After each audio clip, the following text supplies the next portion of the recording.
He laughed while abandoning his wife in the mud. The entire village watched her cry in shame.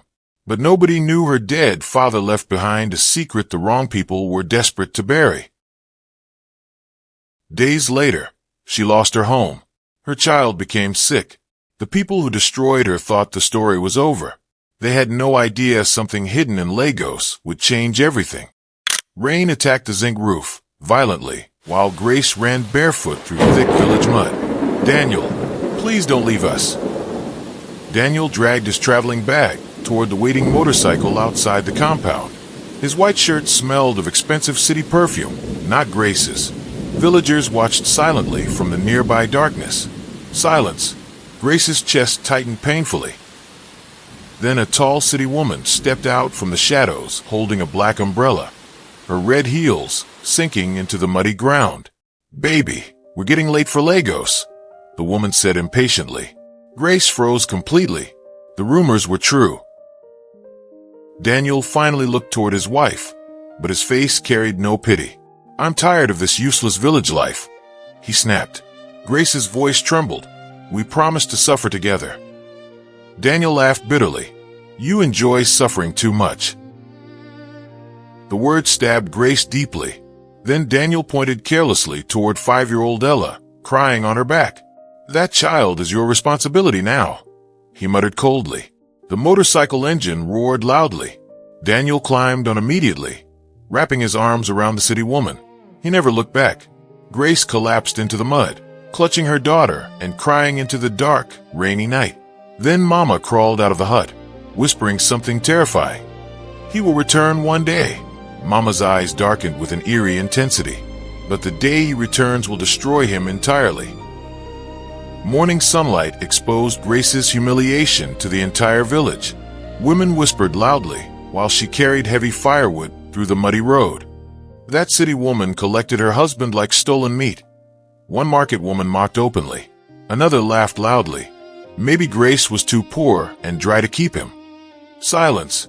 Grace kept walking, every word burning like hot fire inside her chest. At home, Mama coughed weakly beside the dying cooking fire. "We have no rice left, Grace," she whispered painfully. Fear entered Grace immediately. Daniel had emptied their savings before leaving. He had even secretly sold their only goat. That night, Grace gathered her remaining courage and called his phone. The call connected. Loud club music exploded through the speaker, followed by Daniel's careless laughter. "You village people should stop disturbing me," he shouted over the noise. A female voice interrupted happily in the background. "Baby, come dance with me." Grace's hands trembled violently. "Daniel, Ella is sick. We need money for medicine." Silence. Then his voice became deathly cold.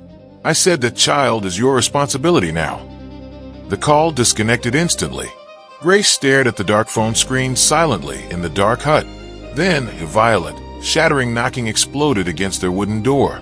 3 dangerous-looking men kicked it wide open. The tallest man stepped forward, slowly removing a stack of legal papers from his coat. He smiled dangerously at the trembling women. "Your husband borrowed massive money before leaving," the man announced coldly. "And now, we've come to take this house." Shouting exploded outside before sunrise.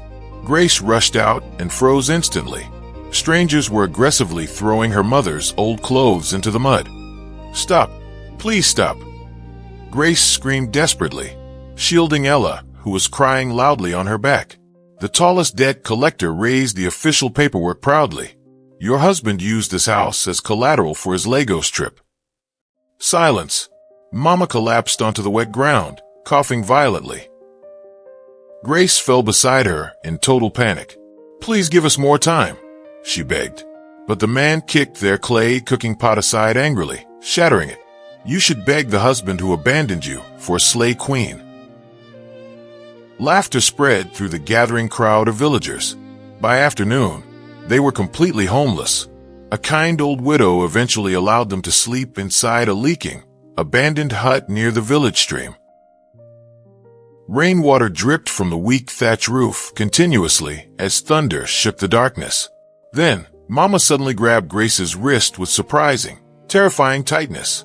Your father once worked for a powerful company in Lagos, she whispered weakly, her eyes wild. Mama pointed toward an old, rusty metal box hidden beneath the broken bamboo bed. Inside sat a single faded business card. It read, Obsidian Group. Mama suddenly coughed thick blood onto the floor. Fear exploded inside Grace's chest as Mama gasped her final instruction. Find them, they owe your father everything.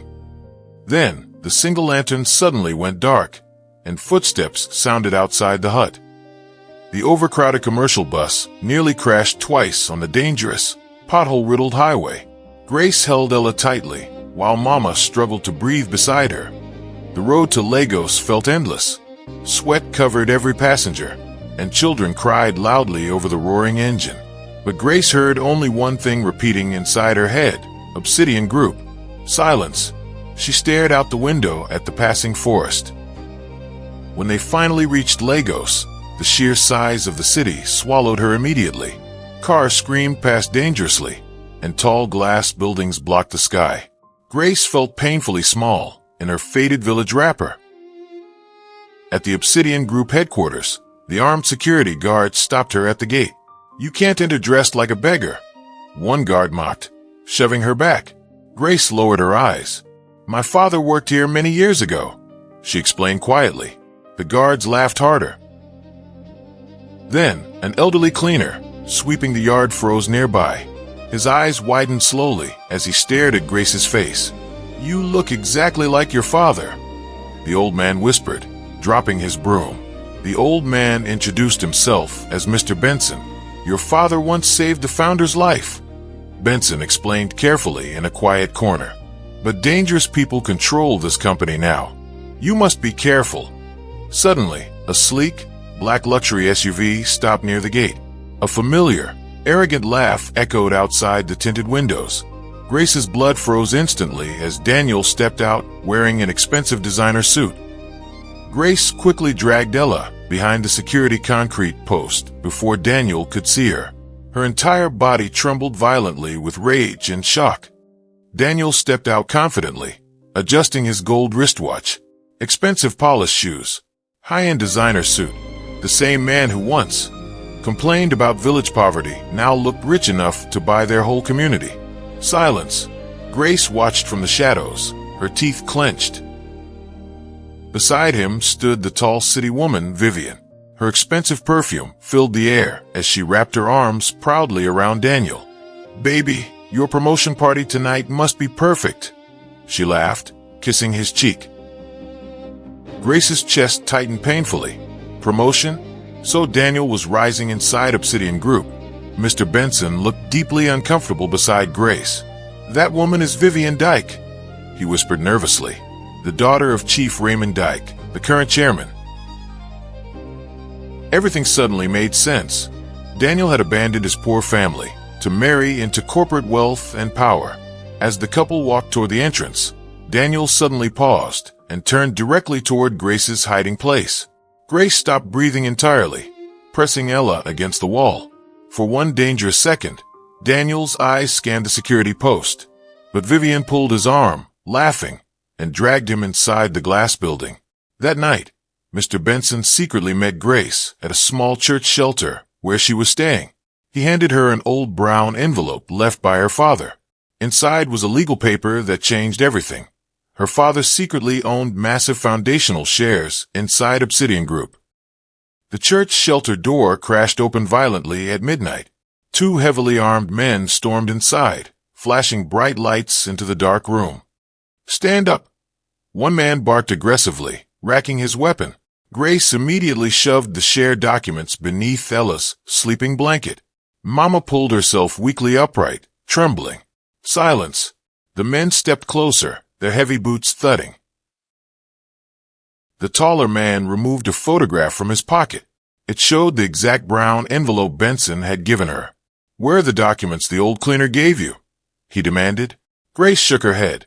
I don't know what you mean. 0:45 to 1:10 a.m. hard. Brutal slap exploded across Grace's face, sending her crashing to the floor. Ella screamed in terror. You village fool, the second man growled. Those papers belong to Chief Raymond Dike now. Give them up. Grace tasted blood inside her mouth, but kept her eyes on the blanket. Suddenly, the church pastor entered from the back, shouting angrily with a metal rod. The armed men stepped backward slowly, realizing they were drawing too much attention. Before leaving, the taller thug pointed a finger directly at Grace's face. "You should leave Lagos before morning if you love your life." The threat chilled her to the bone. Hours later, Grace crept to the window to look outside. The armed men were gone, but a black SUV sat quietly across the road under the streetlights. And inside, a man was watching the church through binoculars. Mama began struggling for breath, drastically before dawn. Grace rushed toward her thin mattress in total panic, calling out for help. The small church room smelled of medicine and melting candle wax. Rain tapped softly against the windows. "Promise me something," Mama whispered weakly, her grip fading. Grace held her fragile hands tightly. "Anything, Mama." Silence. Mama looked toward sleeping Ella. "Don't let your daughter grow up begging people," Mama gasped, a tear rolling down her wrinkled cheek. "Your father was cheated. That company partly belongs to our blood. Fight for it." Then, Mama slowly placed a tiny silver key into Grace's palm. "There's another box hidden in our village hut, under the floor." Grace frowned in confusion. "What box, Mama?" But Mama suddenly began gasping violently for air. The pastor rushed inside with water, and Ella woke up crying loudly. Grace screamed desperately, "Mama, stay with me." But Mama's hand slowly went limp, slipping away from hers. Silence swallowed the room. Hours later, while changing Mama's clothes for burial, Grace discovered a hidden letter sewn into the lining of her mother's wrapper. Her hands trembled violently as she ripped it open. Only 2 sentences were written inside in her mother's shaky handwriting. "Never trust Chief Dike. Your father did not die naturally." Rain poured heavily as Grace returned to the village, carrying her mother's cheap wooden coffin in the back of an old truck. Villagers watched silently from the muddy roadside. Some women whispered fake sympathy, while others mocked her quietly. She went to Lagos to chase her husband and returned with a corpse. One woman laughed. Grace ignored them completely. Pain no longer controlled her. Anger did. Silence. The coffin was lowered into the wet, red soil. That night, Grace entered her old, half-destroyed hut alone. Using Mama's silver key, she dug beneath the loose floorboards until her fingers touched cold metal, the hidden box. Inside were old photographs, bank statements, and one dusty video cassette. She rushed to the village teacher's house, the only place with a working generator and television. The old player crackled loudly as the tape began playing. Her father appeared on the screen, standing inside a luxury office, arguing furiously with the younger Chief Raymond Dike. "You're stealing from the company workers," her father shouted. Chief Dike smiled coldly on screen. "You discovered too much, my friend." Suddenly, another person entered the video recording to stand beside Chief Dike. It was a younger, terrified man helping Chief Dike hide financial ledger books. It was Daniel. Grace's entire body froze in horror. Daniel hadn't just accidentally found a job at Obsidian Group. He had been involved with Chief Dike since the night her father disappeared. Before Grace could replay the video cassette, terrified screaming suddenly exploded outside the village teacher's house. Fire lit up the rainy village, night violently. Villagers ran wildly through the muddy road shouting, "Run! Arsonists are here!" Grace rushed toward the window immediately. Armed men carrying flashlights were torching huts. Silence. Smoke began filling the room. The armed men were heading directly toward the teacher's house. The teacher grabbed her arm urgently. "They know you came back for the box. Escape through the back." Outside, heavy boots crushed muddy water aggressively. Then a familiar voice shouted loudly, "Search every room. Do not let her escape with that tape." Grace froze instantly. It was Peter, Daniel's older brother. The same brother who had carried Ella proudly during her baby naming ceremony was now hunting them down. Suddenly, Mr. Benson appeared through the back door, soaked by rain. "I followed them from Lagos. We must leave now." Mr. Benson dragged Grace and Ella toward the dark river behind the village, where a small wooden canoe waited. Behind them, gunshots suddenly exploded, shattering the teacher's windows into pieces. As they pushed the canoe into the rough, stormy water, lightning flashed brightly across the riverbank. And there stood Peter, aiming a rifle directly at Grace's head. "Shoot them!" Peter roared across the riverbank. Gunshots exploded instantly through the storm, water splashing violently around the canoe. Bullets crashed into the wooden canoe. Ella screamed in terror, burying her face in Grace's chest, while Mr. Benson rowed desperately against the dangerous river current. Silence. The darkness and blinding rain made it impossible to see. The canoe rocked wildly. Peter's armed men ran along the riverbank, tracing them with powerful flashlights. Suddenly, a bullet struck the side of the boat, and water began rushing inside immediately. "Hold Ella tightly," Benson screamed. The canoe slammed into a hidden, submerged log and flipped violently. Cold river water swallowed them instantly. Grace struggled beneath the dangerous current, panic exploding through her body as she lost her grip on her daughter. She thrashed wildly until her fingers caught Ella's wet dress. Benson dragged them both onto a distant muddy bank. They crawled into an abandoned fishing hut hidden deep inside the swamp bushes to dry off. For several minutes, only the sound of heavy rain filled the darkness. Grace turned to Benson, shivering. "Why is Peter doing this?" Benson sighed deeply, looking at the floor. "Because Daniel's family has been doing Chief Dike's dirty work for 20 years. They owe their lives to him." Suddenly, heavy footsteps stopped directly outside the hut door. Grace stepped backward into the shadows immediately, her heartbeat exploding inside her chest as the door handle began to turn. Mr. Benson quietly reached beneath an old fishing table and pulled out a rusty, double-barreled shotgun, aiming it at the door. Then, a familiar voice called out softly through the cracks. "Grace, please open up. It's me." Silence. Grace almost laughed from sheer bitterness. Daniel. 5 years of absolute silence and suffering, and now he was standing in a swamp at midnight. Benson peeped through a crack, and his face darkened. "He's not alone, Grace. Black SUVs are parked on the main road." Grace stepped into the dim light as Daniel pushed the door open. He lowered his hood. Rainwater dripped from his expensive black coat, but tonight, his face looked nervous, almost guilty. "Grace," he whispered, seeing the gun aimed at him. "Chief Dike knows you have the tape. He sent Peter to kill you. I had to guide them here to make sure I found you first." Grace's anger exploded. "You expect me to believe you care?" Outside, Peter suddenly stepped into the light of the doorway, pushing Daniel aside rudely. He carried a heavy pistol, a cruel smirk on his face. "He's telling the truth, Grace. He wanted to save you, but I'm here to finish the job."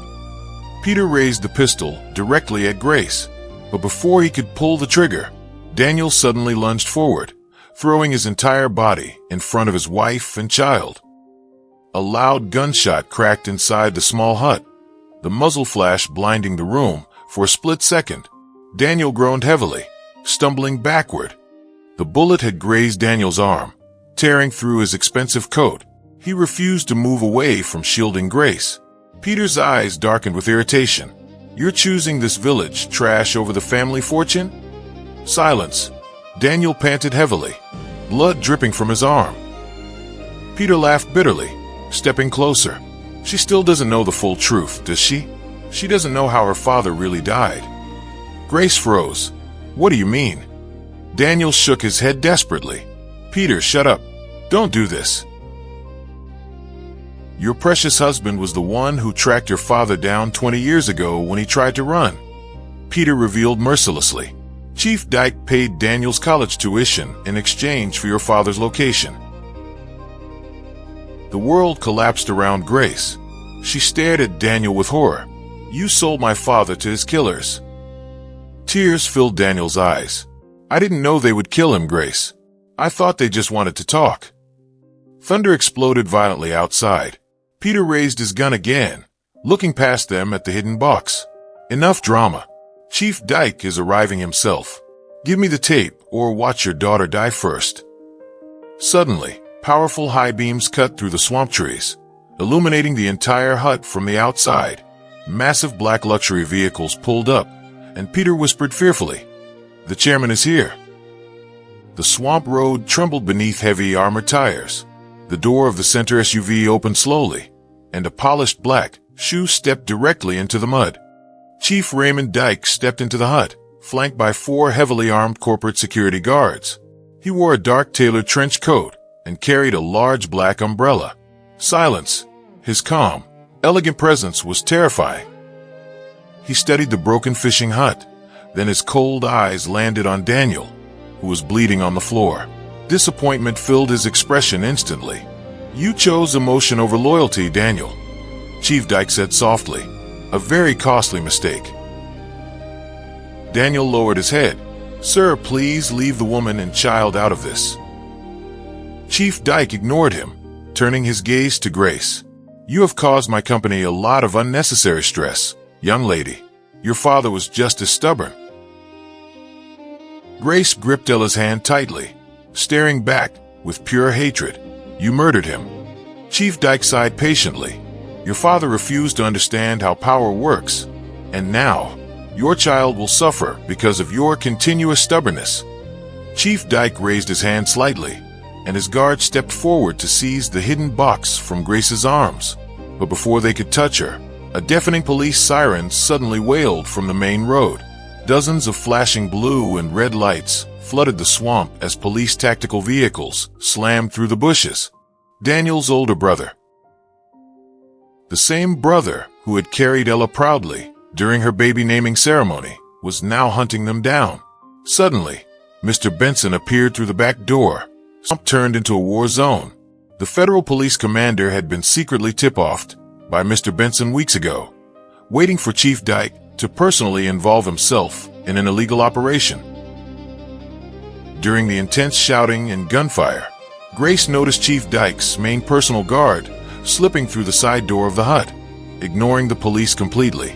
His eyes were locked entirely on the brown envelope in Grace's hands. The guard lunged at Grace, pulling a knife, but Daniel grabbed the guard's leg from the floor, screaming desperately, "Grace, run out the back window, now!" Grace scrambled through the broken window into the dark rain with Ella. As she looked back, she saw Chief Dike's vehicle speeding away into the night, leaving a bleeding Daniel trapped inside with the police. By morning, the rain had stopped, leaving the swamp covered in thick mist and spent bullet casings. Grace sat in the back of a police transport vehicle, wrapped in a blanket. The police commander stepped toward her, his face grim. "Chief Dike's lawyers already cleared him from the scene," he muttered, shaking his head. "His guards took the blame. He is untouchable in Lagos." Silence. Grace squeezed her eyes shut in sheer frustration. Daniel was led out of the woods in handcuffs by 2 officers. His face was bruised and his arm was bandaged. As they walked him past Grace's vehicle, he paused, looking at her with hollow eyes. "They are going to kill me in detention, Grace," Daniel whispered, his voice cracking. "Chief Dike doesn't leave loose ends. But listen to me. Vivian has a private safe in the Lagos office. The real land documents are there." The officer shoved Daniel forward. "Move along, suspect." Daniel turned his head back, screaming his final warning through tears. "If you go back to Lagos, hide Ella. He knows she is the legal heir to the foundation." Mr. Benson walked up to Grace as the police vehicles began to clear out. He handed her a small, encrypted flash drive he had successfully snatched from the teacher's house before it burned completely. "This contains the digital backup of your father's files," Benson whispered urgently. "But to activate it, you need the master clearance card. And only one person has it, a woman named Mrs. Carter." Lagos looked colder and more menacing when Grace returned 2 days later. Every black SUV on the highway made her heart leap into her throat. She left Ella under the strict protection of the church pastor in a hidden safe house outside the city. Now, Grace stood across the street from the massive Obsidian Group tower. Silence. The glass structure reflected the gray city sky. Using an old employee directory Benson gave her, she tracked the mysterious Mrs. Carter to the deepest archive department in the sub-basement of the building. Grace walked past security, pretending to be a cleaner. She descended into the dim, dusty basement floors, where old paper files were kept. The air was heavy with the smell of aging ink. At the end of a long hallway, an elegant, elderly woman sat behind a massive desk. The woman looked up, her sharp eyes instantly identifying Grace's features. She stood up slowly, her voice trembling. "You shouldn't have come here, child. Chief Dike has monitors everywhere." Mrs. Carter pulled a heavy master security card from her drawer. "I was your father's secret ally for 10 years, she revealed quietly. "I've been waiting for you to grow up, so I could hand you this." Suddenly, the heavy metal door of the archive room locked from the outside with a loud, electronic click. A cold voice broadcasted over the room's intercom. "Thank you for locating the card for us, ladies." Alarms didn't sound. Instead, a suffocating silence filled the locked archive room as the ventilation system suddenly shut off completely. "They are trying to suffocate us," Mrs. Carter said calmly, showing no fear. She quickly walked to a bookshelf, pulling a hidden lever behind the folders. Silence. A section of the wall slid open to reveal a private room. They stepped inside, and Mrs. Carter slammed the secret door shut. Inside this hidden office sat a single computer terminal connected directly to the company's foundational servers. "Insert your flash drive," Mrs. Carter commanded. Grace hurried to comply. As the data loaded, columns of financial figures and legal names flashed onto the monitor. At the very top of the foundational asset list, a name was printed in bold red lettering, Ella Daniels. Grace gasped. "My daughter? She owns 40% of the entire conglomerate. Your father transferred the shares to her name before he was killed, knowing Chief Dike couldn't legally touch a child's trust until she turned 18, or unless her legal guardian signs it away," Mrs. Carter explained. The computer screen suddenly flashed a bright warning. "Unauthorized access detected. Forced system liquidation initiated by Chairman Dike." Chief Dike was currently deleting Ella's name from the registry in real time upstairs. The secret room's monitor began counting down rapidly. 60 seconds until complete data deletion. Grace stared in absolute panic. "Stop it! How do we stop it?" Grace cried out, her fingers flying over the keyboard. Mrs. Carter looked horrified. "Only the chairman's biometrics from the executive boardroom can override this deletion." Silence. The countdown hit 45 seconds. Suddenly, the hidden door behind them was violently blown off its hinges by an explosive charge. Smoke filled the small room, blinding them. Through the smoke stepped Vivian Dike, holding a gold-plated pistol, surrounded by corporate guards. She looked at Grace with pure arrogance. "You really thought a village girl could outsmart an empire?" Vivian held up her phone, showing a live video feed of the Safe House Church.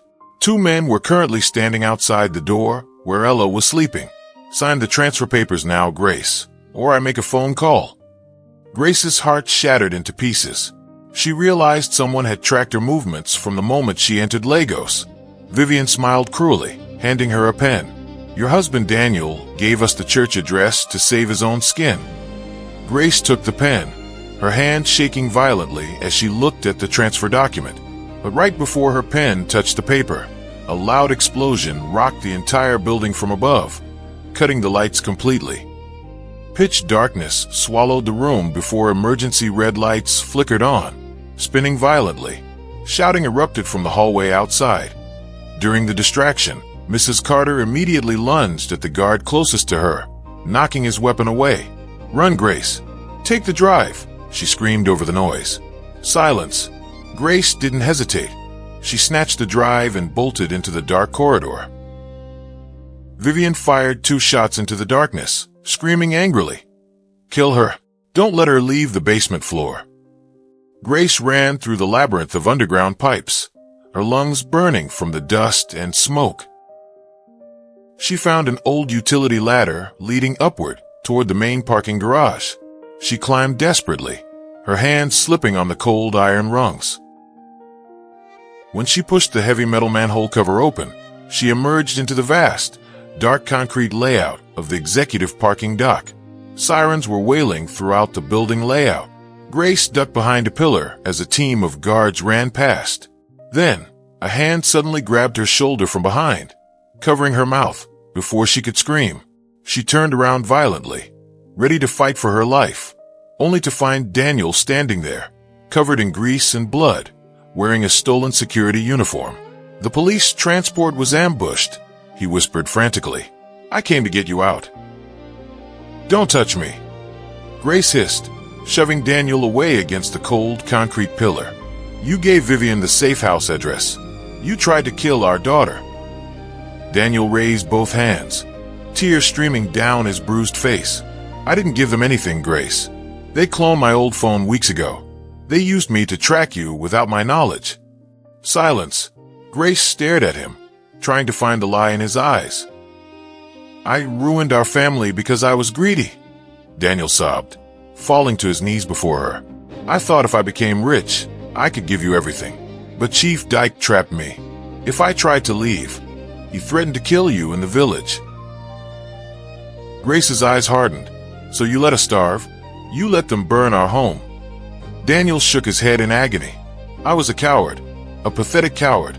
But Peter is dead, Grace. Chief Dike had him executed this morning for failing to get the tape." The news sent a chill down Grace's spine. Chief Dike was destroying his own loyal hounds. Daniel pulled a master keycard from his pocket. "Vivian is hosting a midnight emergency board meeting upstairs, right now, to legalize the share deletion. We have to go up." Daniel looked at her with complete sincerity. "Let me use my access to get you into that boardroom. Even if I die tonight, let me save our daughter's future." Suddenly, the elevator doors at the end of the parking dock slid open, and Chief Raymond Dike himself stepped out, flanked by 10 heavily armed men.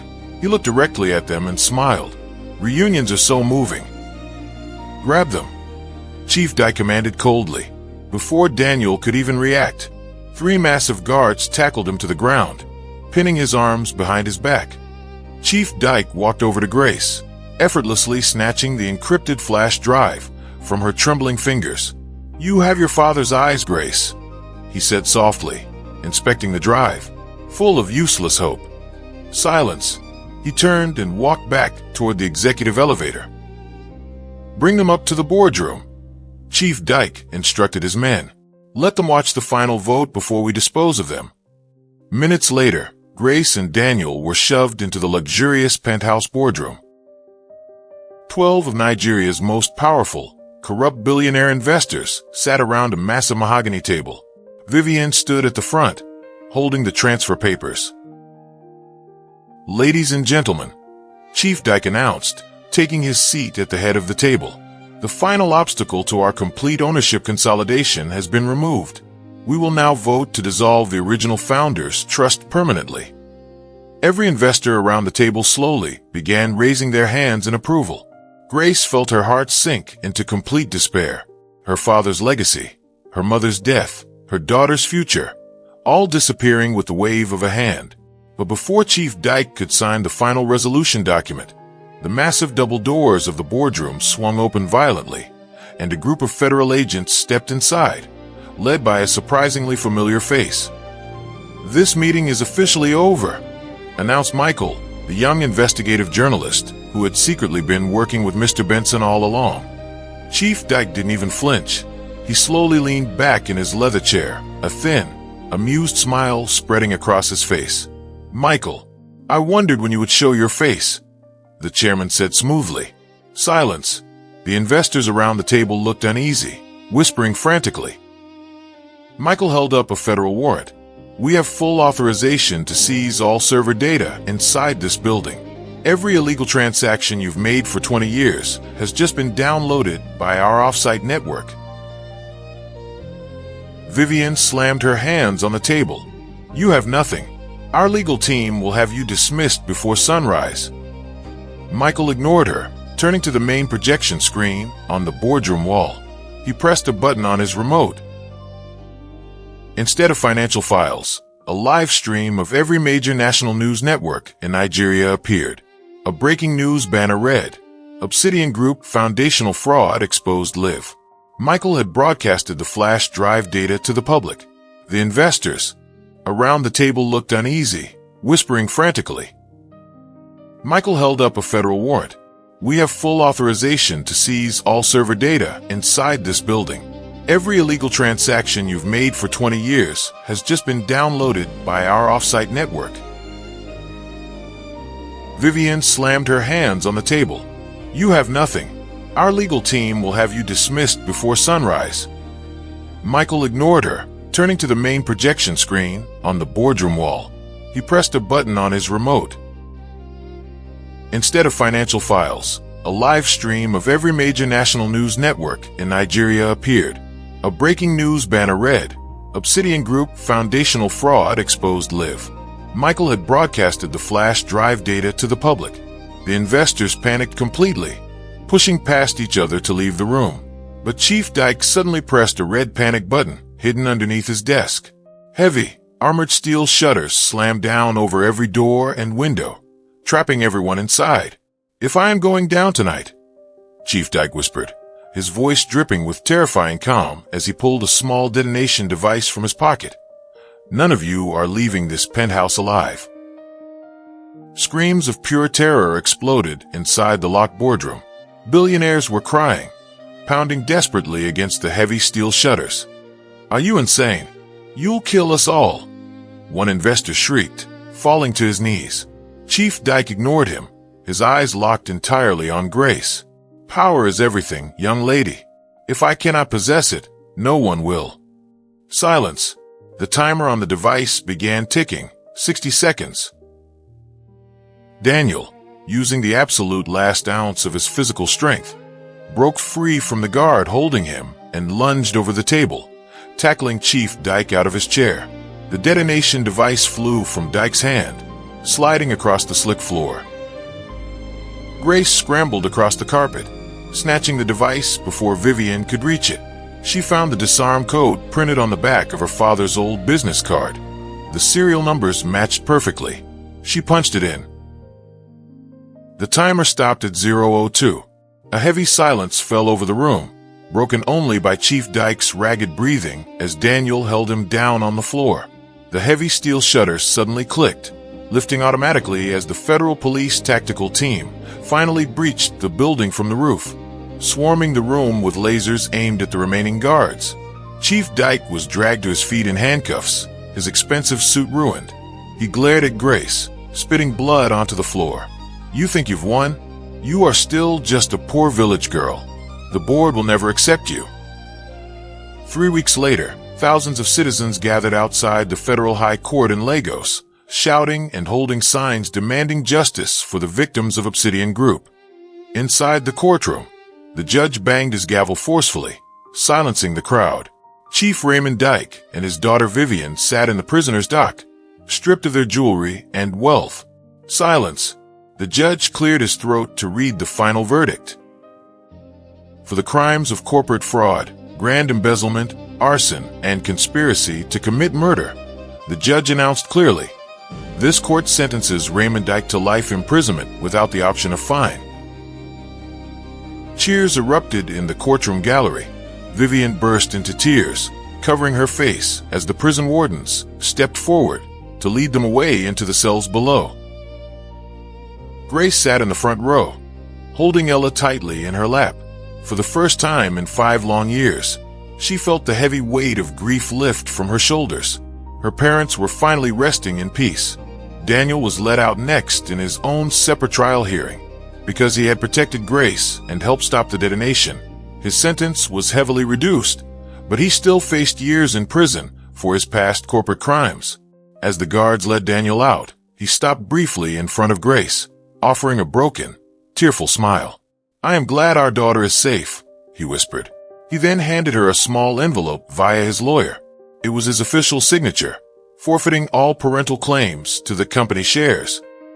Loud, thunderous cheering suddenly erupted outside the Obsidian Group headquarters, shaking the massive glass walls of the main executive office tower.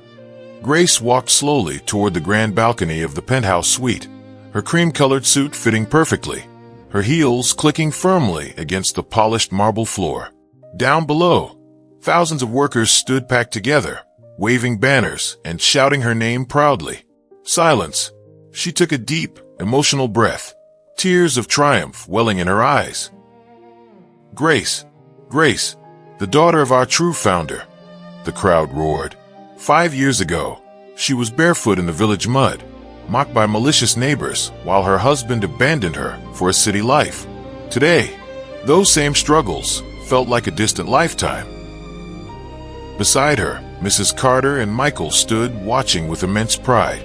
They are waiting for their new leader, Mrs. Carter whispered softly, handing her the official company seal. Grace looked back inside the boardroom. It was empty of corrupt men now. Grace stepped to the microphone on the balcony, her voice echoing powerfully across the streets of Lagos. My family died believing that truth and justice belong to everyone, not just the powerful. Today, this company returns to the hands of the people who built it. The crowd erupted into an absolute frenzy of joy. Suddenly, Michael's phone buzzed aggressively in his pocket. He looked at the screen, and the color drained completely from his face. He rushed to Grace's side, whispering urgently over the roaring crowd. Grace, we have a major problem. The federal investigators just opened Chief Dike's private residential vault. Grace frowned, her heart stopping instantly. What did they find? Michael held up his tablet, showing a newly uncovered document from 20 years ago. Chief Dike didn't act alone, Michael whispered, trembling. Your father was betrayed by someone inside your own village, and they are still alive, watching you right now.